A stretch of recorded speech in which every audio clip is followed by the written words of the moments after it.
Good afternoon बच्चों।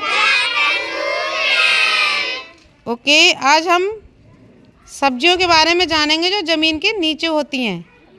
ठीक है, आप इसको पास करोगे क्वेश्चन को, और जिस पे रुकेगी स्टॉप बोलेंगे, वो बच्चा बीच में आके बताएगा इन्हीं सब्जियों के बारे में, और जो गलत बताएगा वो आउट हो जाएगा और रिपीट भी नहीं करनी है। Okay, start.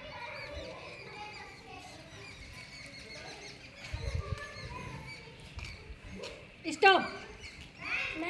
आगे बीच में खड़े होके। वेरी गुड, जल्दी जल्दी पास करो।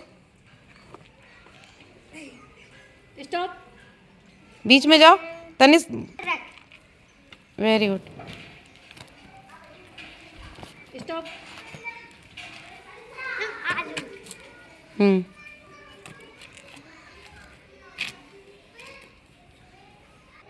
Stop.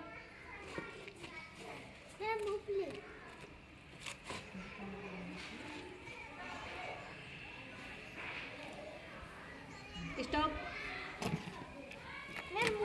Very good.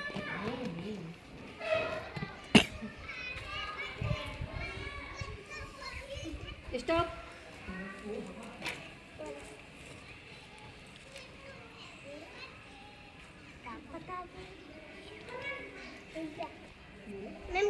Very good.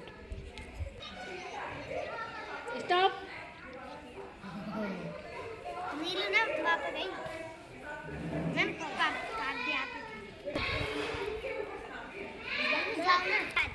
हाँ, प्याज। वेरी